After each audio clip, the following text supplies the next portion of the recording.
तो स्टूडेंट्स आज अपन देखेंगे बेटा पैकिंग फ्रैक्शन इन एससीसी। पहली बात तो पैकिंग फ्रैक्शन होता क्या है, तो अपन देखेंगे कि जैसे एक यूनिट सेल है ना, अब आपको एक यूनिट सेल दिख रहा है। अब आप देखोगे कि यूनिट सेल में एटम्स इसके कॉर्नर में प्रेजेंट है।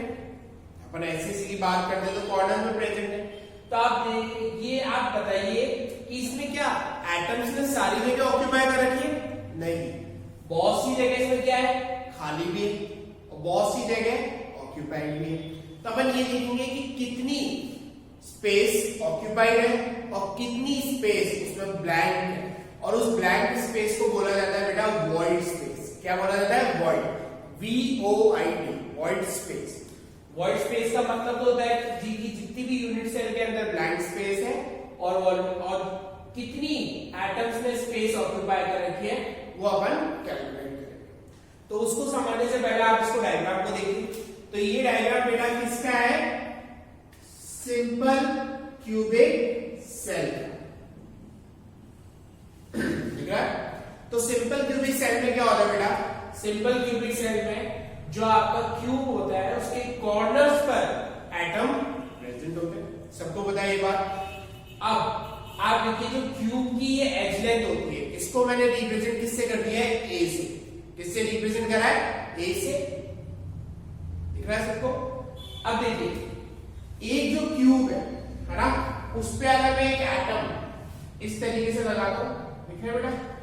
दो एडजेसेंट एटम है पास पास वाले, तो आप देखोगे कि ये जो एटम्स है इसका सेंटर और इसका सेंटर, इन दोनों के सेंटर, और आपको पता है कि एक एटम का शेप कैसा होता है? स्फेरिकल। तो स्फेरिकल शेप है तो उसकी कुछ ना कुछ रेडियस होगी।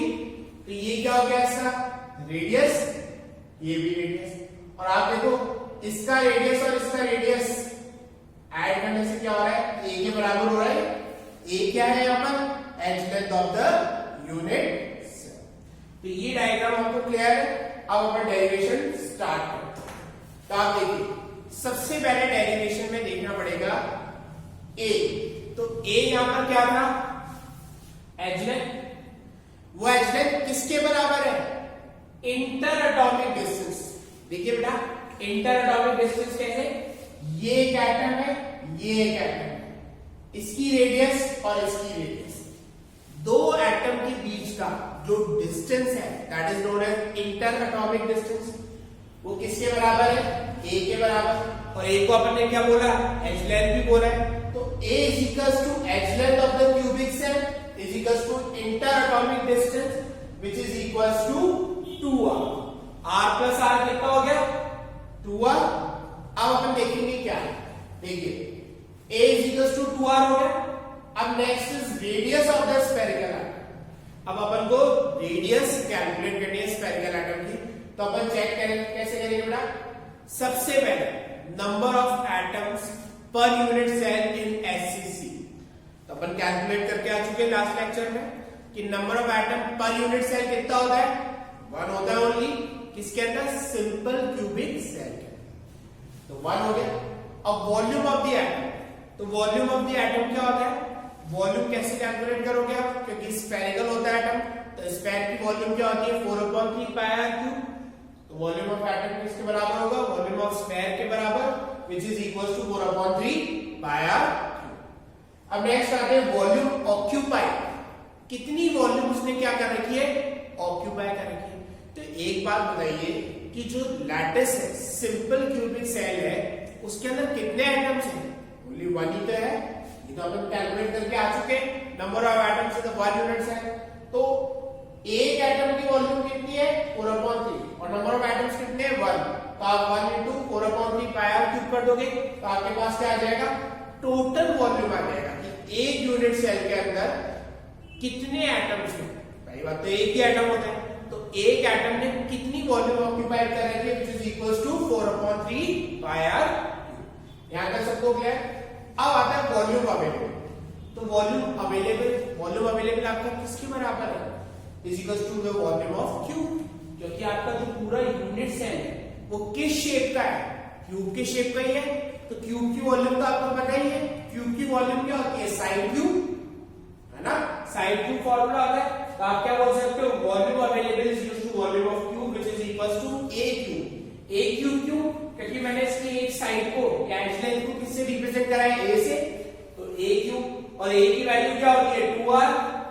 होगा क्यूब, तो आप इसको सॉल्व करोगे तो आपके पास क्या आएगा 8r3।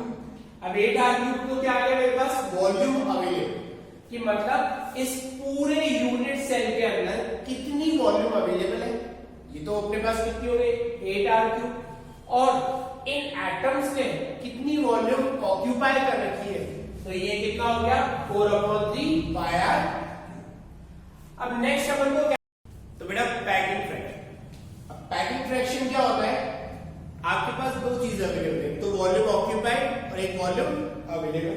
तो इन दोनों का ratio volume occupied upon volume available, ध्यान रखना वॉल्यूम ऑक्यूपाइड ऊपर आएगा और वॉल्यूम अवेलेबल नीचे आएगा। तो volume occupied upon volume available, तो वॉल्यूम ऑक्यूपाइड आपके पास कितना गिवन है 4/3 पाई r3, और वॉल्यूम अवेलेबल कितना है 8r3। हो गया।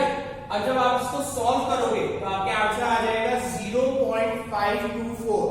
तो 0.524 ये कैलकुलेटेड वैल्यू होती है।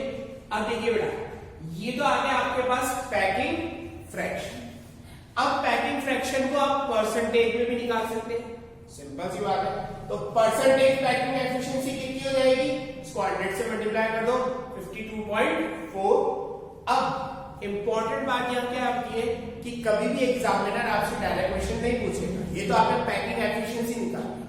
वो अगर बोलता है कि वॉइड स्पेस कैलकुलेट करो इन एससीसी या एफसीसी या बीसीसी, तो वॉइड का मतलब क्या होता है ब्लैंक स्पेस या एम्प्टी स्पेस कितनी प्रेजेंट है, वहां खाली जगह कितनी प्रेजेंट है। तो खाली जगह कैसे कर सकते हो, आपके पास कितना आ गया ये पैकिंग एफिशिएंसी कैलकुलेट कर लिया अब आपने, तो पैकिंग एफिशिएंसी 52.4 आ गई, और टोटल तो कितना हो गया 100%। तो 100 में से आप 52.4 में माइनस कर दीजिए, तो आपके पास आंसर क्या आएगा 47.6% वॉइड स्पेस।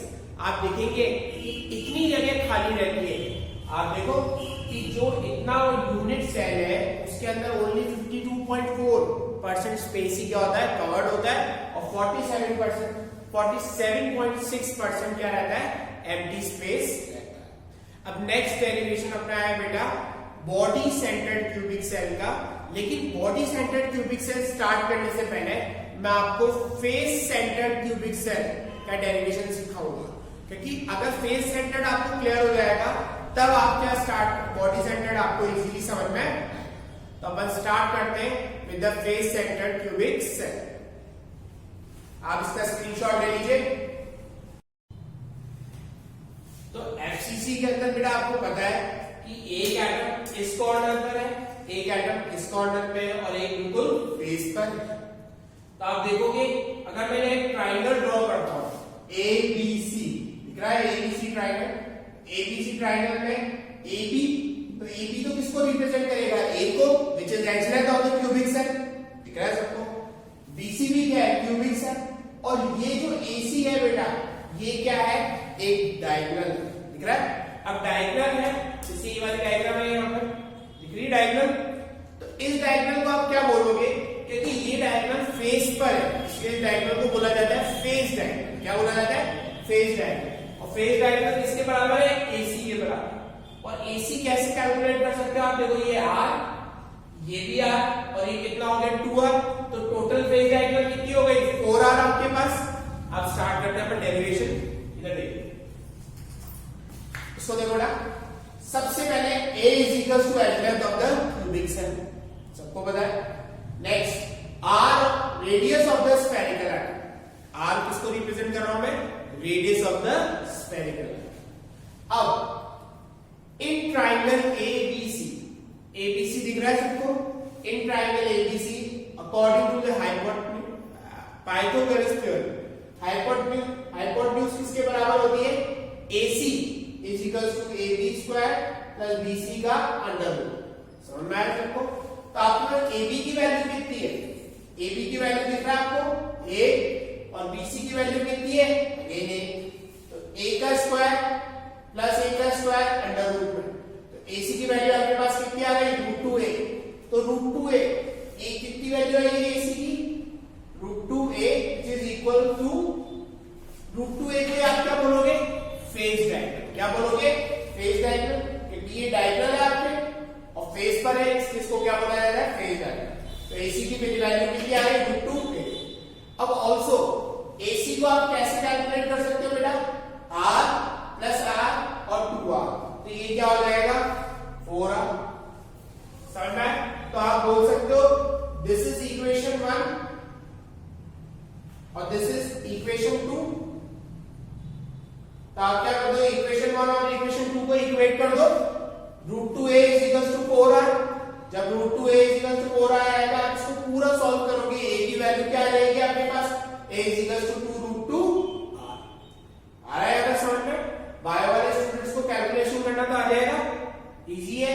कैसे कैलकुलेट करोगे, 2√2a = 4 को आप कैसे लिख सकते हो, 2 × 2r, और एक 2 को कैसे लिखते हैं अपन, इधर देखिए 2 × 2, और एक 2 को क्या होता है √2 × 2r, एक √2 से एक √2 गया, a = कितना हो गया √2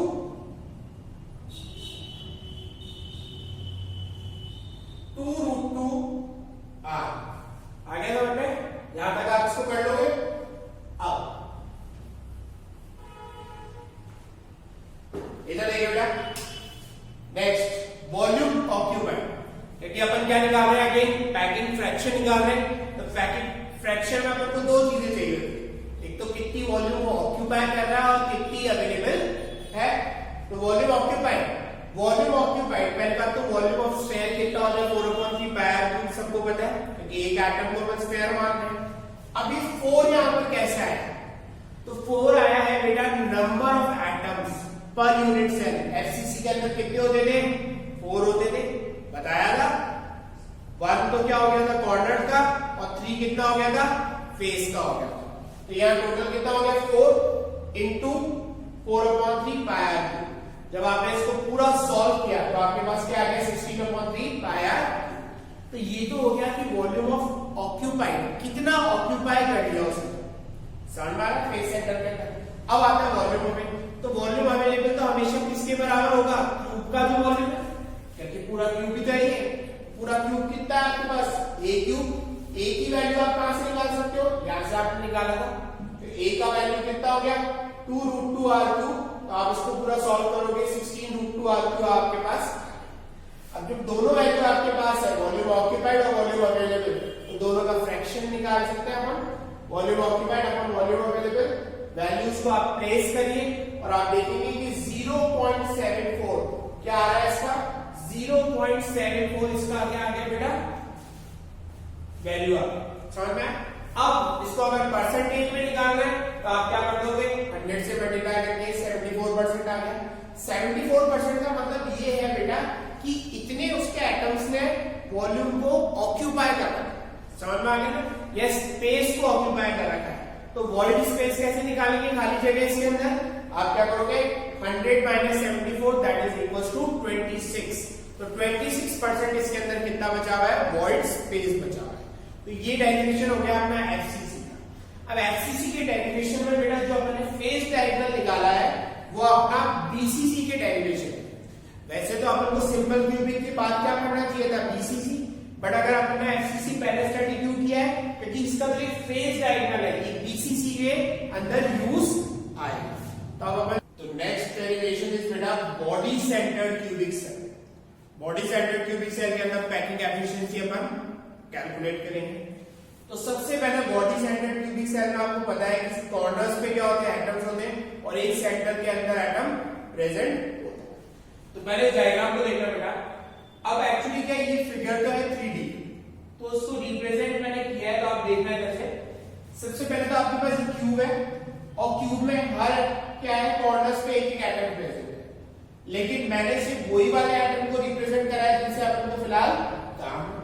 तो एक तो ये क्यूब दिख रहा है आपको इस तरीके का, इस क्यूब की ये बैक एंड साइड वाला इधर एटम दिख रहा है, एक तो इस साइड पर एटम है दिख रहा है डी वाला, और एक इस साइड पर एटम है, ये इस तरीके से डायगोनल दिख रहा है, एक ये वाला और एक ये वाला, और एक बिल्कुल बीच में इनके बॉडी सेंटर की बात हो रही है अपन, तो क्या है बिल्कुल बीच में इस तरीके से आपको दिखेगा ये इस तरीके से बेटा आप देख सकते हैं, दिख रहा है डायगोनल बनेगा। कैसे बनेगा? डायगोनल बिल्कुल दिख रहा है, समझ में आ गया सबको? अब देखिए होता क्या है, अब यहां मैं एक ट्राइंगल, दो ट्राइंगल अपन कंसीडर करेंगे, ठीक है? और ये जो है बेटा वो एक्चुअली टच हो रहे है ना? अभी आपने देखा था इस तरीके से है, एक्चुअली टच हो रहा है, दिख रहा है आपको? डायगोनल बन रहा है तो ये क्या है एक्चुअली, एक तो इधर कॉर्नर वाला, एक इधर कॉर्नर वाला और एक बिल्कुल बॉडी के बीच वाला एटम जो है वो कॉर्नर। तो आप देखिए इधर अगेन ये कितना होगा बेटा 2r, ये कितना होगा r और ये कितना होगा r। कंबाइन करके देखो आप कितना हो रहा है r, 2r, 4r हो रहा है, कोई प्रॉब्लम यहां पर? अब देखिए या दो ट्राइंगल है, तो ट्राइंगल ए बी सी,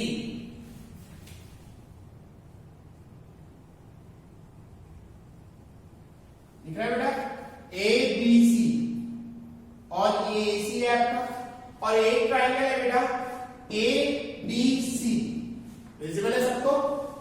एक ट्राइंगल है ए बी सी और एक ट्राइंगल क्या है ए डी सी। तो सबसे पहले अपन ट्राइंगल किसको चेक करेंगे, अपन डेरिवेशन, ये फिगर आपको समझ में आ गया, अब डेरिवेशन स्टार्ट करते हैं। तो डेरिवेशन स्टार्ट करने के लिए बेटा सबसे पहले अगेन गोइंग ए, इसको क्या बोल दिया मैंने, ए से रिप्रेजेंट कर दिया एज लेंथ, तो A is equals to edge length of the cell, और आर क्या हो गया यहां पर रेडियस, अगेन क्योंकि एटम कैसा है स्फेरिकल है, तो radius of the spherical atom. Now बेटा अब अगर ट्राइंगल कंसीडर कौन सा वाला करेंगे स्टार्टिंग में, A B C, A B C, A B C triangle आपका क्यों, पहले इसको समझना, क्योंकि एबीसी ट्राइंगल में क्या हो रहा है, एबीसी ट्राइंगल में अपन ने पहले जो एफसीसी के अंदर फेस डायगोनल कैलकुलेट करना हमको आता है। तो अगर आप देखोगे एबीसी के अंदर फेस डायगोनल बन रही है, तो फेस डायगोनल बन रही है तो उसको कैलकुलेट आप इजीली कर सकते हो, और वही आपके किस में काम में आ जाएगा फिर फेस डायगोनल एडीसी वाले ट्राइंगल के अंदर काम में आएगा। तो आप पहले क्या करोगे, एसी को कैलकुलेट करोगे। तो आप देखिए in triangle ABC, AC is equals to under root AB का स्क्वायर प्लस बीसी का स्क्वायर, और एबी और बीसी की वैल्यू क्या होगी, एक्स लेंथ होगी, तो ए स्क्वायर और ए स्क्वायर अंडर रूट, तो आपके पास क्या आ गया रूट 2a। तो रूट 2a आप याद भी रख सकते हैं, फेस डायगोनल की वैल्यू कितनी होती है रूट 2a, ये आपके पास फेस डायगोनल आ गया, मतलब अब अपने पास ये वाली चीज आ गई रूट 2a, समझ में आ रहा है, ये रूट 2a हो गया, ये a था ये था, मतलब ये ट्राइंगल अपने पास कंप्लीट हो चुका है। अब नेक्स्ट अपन किस ट्राइंगल पे आ गए बेटा, ए डी सी, इसमें आपको क्या पता चल गया, आपके पास डीसी है, ए सी, एसी भी आ गया, एसी कैसे, जस्ट अपन ने कैलकुलेट किया है, दिस इज स्पेस डायग्राम। अब बेटा ध्यान रखना, ये जो एडी है ये क्या है डायगोनल, जैसे आप मूवमेंट देखते हो, जैसे मैं उस कॉर्नर में और इस कॉर्नर में देखूं, तो इन कॉर्नर में जब जॉइंट्स करूंगा तो क्या बनता है डायगोनल बनता है, तो उस डायगोनल को क्या बोलते हैं बॉडी डायगोनल। फर्स्ट जो फेस डायगोनल थी वो फेस से पास हो रही थी, और बॉडी डायगोनल क्या बिल्कुल सेंटर वाले एटम से पास होते हुए जा रही है, that's why this is known as body diagonal. तो अब ट्रायंगल देखते हैं अपन कौन सा एडीसी, तो आ जाइए in triangle ADC, AD calculate करनी है अपन को, क्या कैलकुलेट करना है एडी कैलकुलेट करना है, एडी कैलकुलेट करना है तो अगेन पाइथागोरस थ्योरम अप्लाई कीजिए आप, अंडर रूट एसी का स्क्वायर प्लस बीसी का स्क्वायर। अब आपको एसी की वैल्यू, एसी की वैल्यू क्या है अपने पास root 2a square plus a square, तो आपने जब पूरा इसको सॉल्व किया तो आपके पास क्या आ जाएगा root 3a square, root 3a square आ गया। आपने जब इसको फर्दर सॉल्व करा एडी की वैल्यू क्या आ गई रूट 3a, बॉडी डायगोनल आपके पास आ गया।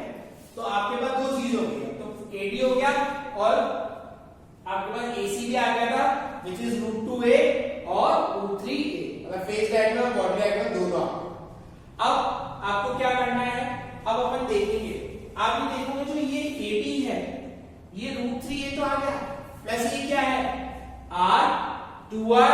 और r, मतलब टोटल कितनी है 4r। तो आप इसको अगर आप इक्वेशन क्या बोलते हो 1, और अगर मैं कैलकुलेट करता हूं कि AD की वैल्यू इधर मैं नोट डाउन करना पड़ा, AD is also equal to r plus 2r plus r, this is equation 2 which is equals to कितना हो रहा है 4r। तो 4r, तो आपने क्या करा इक्वेशन 1 और इक्वेशन 2 को क्या कर दिया, अब आप क्या करेंगे इक्वेट करेंगे इक्वेशन 1 विद इक्वेशन 2, तो आपके पास क्या आ जाएगा √3a is equals to 4r, और आप जब a की वैल्यू इसमें निकालेंगे तो 4/√3 r आपके पास वैल्यू आ जाएगी। अब आपके पास a आ गया, और बाकी चीज देखते हैं। Next is volume occupied. तो वॉल्यूम ऑक्यूपाइड में बेटा ये 2 कहां से आया, this is number of atoms per unit cell. Number of atoms per unit cell बेटा BCC के अंदर कितना होता है 2, 1 from corner and 1 from body centre cubic cell, तो कितना होता है 2। अब आपको पता है एक एटम का वॉल्यूम कितना होता है 4/3 पाई आर क्यूब, तो 2 का कितना होगा, जस्ट आप सॉल्व करोगे इसको मल्टीप्लाई करके, तो 8/3 पाई आर क्यूब आपके पास वॉल्यूम ऑक्यूपाइड, मतलब इतनी वॉल्यूम एटम्स ने ऑक्यूपाई उसके अंदर कर रखी है। नेक्स्ट इज वॉल्यूम अवेलेबल, कितना वॉल्यूम अवेलेबल है, तो कितना वॉल्यूम अवेलेबल है a क्यूब, क्योंकि वॉल्यूम तो क्या होता है क्यूब का वॉल्यूम, और क्यूब का वॉल्यूम क्या होता है a क्यूब, तो a क्यूब यानी a की वैल्यू कैसे आ गई 4/3r, आपने वैल्यू पुट करी, आपके पास आंसर क्या आएगा 64 3√3r क्यूब, या आपके पास किसकी वैल्यू आ गई बेटा a क्यूब की, या वॉल्यूम अवेलेबल जो आपके पास। अब आपको क्या कैलकुलेट करना है पैकिंग फ्रैक्शन। तो पैकिंग फ्रैक्शन कैसे करते हैं, कितनी ऑक्यूपाइड हुई और कितनी अवेलेबल हुई, दोनों का क्या कर लो रेशियो निकाल लो। तो रेशियो आपने निकाला, पूरी इस टर्म को जब आप सॉल्व करोगे तो आपके आंसर आएगा 0.68, कितना आया 0.68, ये आ गया आपके पास। अगर आप इसको परसेंटेज में कन्वर्ट करोगे तो 68%, 68% मतलब वॉल्यूम उसने पूरा ऑक्यूपाई कर, और अगर आपको वॉइड स्पेस निकालना है, खाली जगह निकालना है, तो खाली जगह यहां पर कितना हो गया 100 - 68 दैट इज इक्वल्स टू 32। तो ये आपके पास क्या आ गया वॉइड स्पेस आ गया in BCC body centred cubic cell. तो आप देखिए बॉडी सेंटर्ड क्यूबिक सेल के अंदर ओनली कितनी जगह खाली होती है 32%, बाकी 68% वो क्या करता है ऑक्यूपाई करके रखता है। तो आपको यहाँ आई होप ये सब आपको क्लियर हो गया होगा।